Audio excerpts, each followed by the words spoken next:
Hi, welcome to Jesus on the Fly. Today we're going to talk about Matthew chapter 9, verses 1 through 8. In Jesus on the Fly, we always talk about Jesus' words and actions in a non intimidating way. We have not studied this passage beforehand, so let's look at it together. Matthew 9, 1 through 8. Dave's going to read. The title is Jesus Heals the Paralytic. Uninspired. Yeah. And getting into a boat, he crossed over and came to his own city. And behold, some people brought to him a paralytic lying on a bed. And when Jesus saw their faith, he said to the paralytic, "Take heart, my son, your sins are forgiven." And behold, some of the scribes said to themselves, "This man is blaspheming." But Jesus, knowing their thoughts, said, "Why do you think evil in your hearts? For which is easier to say, 'Your sins are forgiven,' or to say, 'Rise and walk'? But that you may know that the Son of Man has authority on the earth to forgive sins," he then said to the paralytic, "Rise, pick up your bed, and go home." And he rose and went home.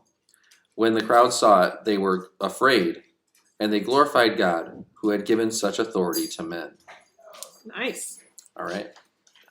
I think for me, the thing that really sticks out is that, well, number one, Jesus is equating healing and forgiving sins. And so, I don't want the listener to be confused by the fact that, I think there's this idea in some parts of Christianity that, you're sinful, bad things happen to you, you're not sinful, you get healing, or something like that. You know what I mean? Like, there's a holiness factor attributed to healing.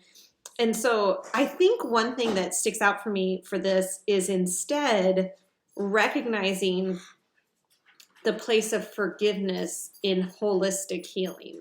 Like how forgiveness is such a better place of healing than anything else we could be given, I guess. Mm-hmm. Yeah. I don't know. Yeah, it's that forgiveness means more than just kind of words spoken. Right. You Or know. even more than our bodies getting what we want or need. Like God values the body. Like I think that's really important. He does value our body and will renew it in the new creation.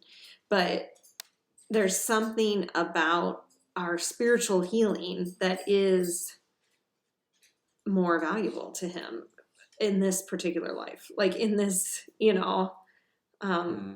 time and place of our earthly existence, I guess. You know what I mean? Mm-hmm. Yeah, kind of like we, like forgiveness is not just like something that we have the forgiveness, so we're going to go to heaven at the end of our lives. Right. Like It's like it's good actually now. making a difference here and now. Like, Yeah. and there's some type of, it's fun to say the word transformation all the time, but It's a good there's word. some type of transformation happening at that moment. It's not just you're just waiting for Mm-hmm. the results of Mm-hmm. forgiveness. Yeah. Yeah, I think that's really true. It's interesting to me that they call Jesus a blasphemer. Like he's not allowed to forgive sins. Can you tell us more about that? I guess from Old Testament wise, why would they say Jesus is blaspheming by saying your sins are forgiven to this person? Well, yeah, just because that was God's authority to forgive sins. Mm-hmm. So this is Any new, of the basically. sacrifices or whatever, it was like, that's pleasing to God, so God forgives sins. It was never like the priest is forgiving you kind of thing. So, Mm-hmm. Mm-hmm. Don't you think sometimes we do that in our life where we leave it to God? Instead of actually giving forgiveness to each other, we keep it, in the vertical realm. Oh, that's between you and God. Or mhm, we come to church and we confess our sins yeah, before God, but we don't ever wrestle with it in our regular relationships. Um, hmm yeah. It made me think recently because we were putting an emphasis on confession, absolution, and confession, and the forgiveness that's spoken, and that is traditionally done by the pastor, um, in the stead and by the command of Jesus. But to what extent is there the truth to just forgiving your fellow Christian or whatever.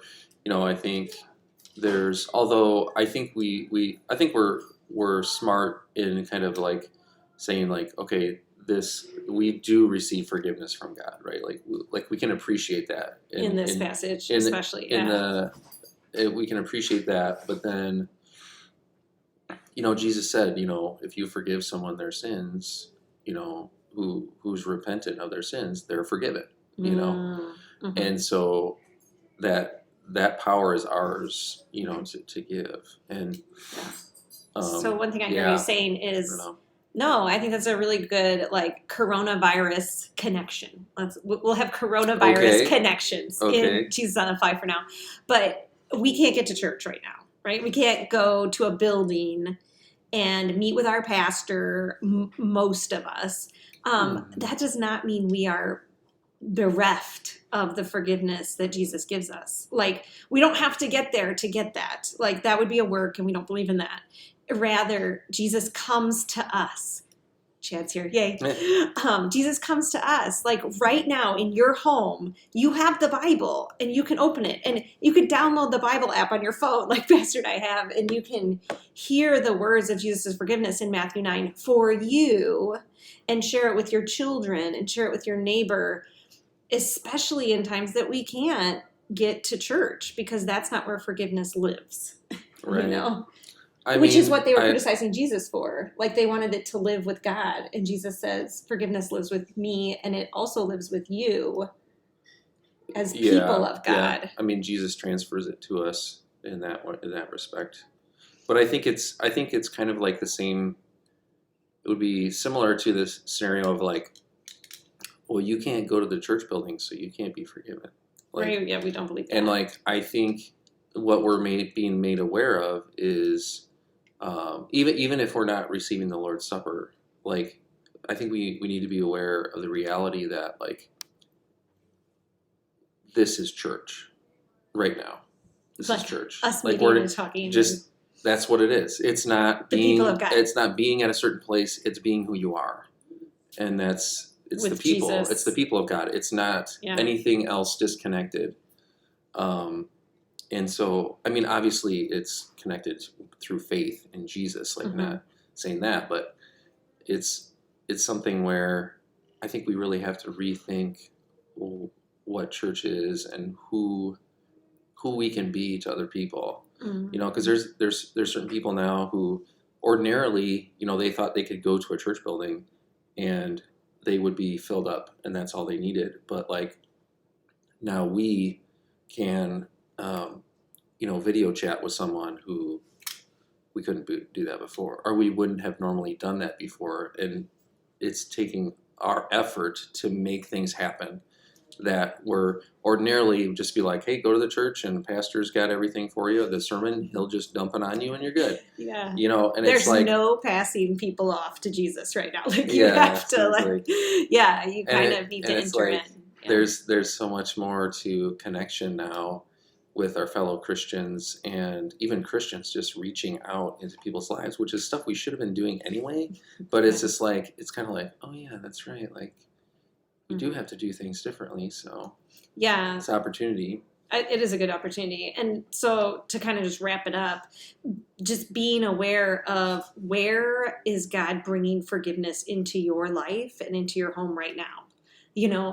Because we are like going into a church, we're not going to give that answer. Oh, I went to confession and absolution this week, or, oh, my pastor told me. Instead, where do you see God working forgiveness around you right now, where you're at? That's the question that comes to mind for me. I would love to hear from people, how is God working forgiveness in this time, in your relationships, in, the needs that you have, and in, just when you open the Bible, like how are you hearing about it on your own, rather than the normal way I think that we've structured the way to receive it. Awesome. Okay. Yeah. All right. I guess we're good. Sounds good. Sounds wow. Good. Woo! Early Forgiveness this time. is yours in Jesus Christ. All right. We will see you next time. We'll continue in Matthew chapter 9. And I don't know. I guess that's it. Any other thoughts? I feel like there should be one more we thought. were gonna try to do it more than once a week. Oh yeah, We we're trying to do obviously Tuesdays and are Thursdays. Kind not of feeling. obviously, but we're busy. So and trying Are to we do all? unusual things. Yes. So Anyway, we'll hope so to catch do us that more. Tuesday or Thursday. We'll be there every time. Sometimes different times. It's just on the fly. You never know what's gonna happen. That's true. On the fly. See you next time.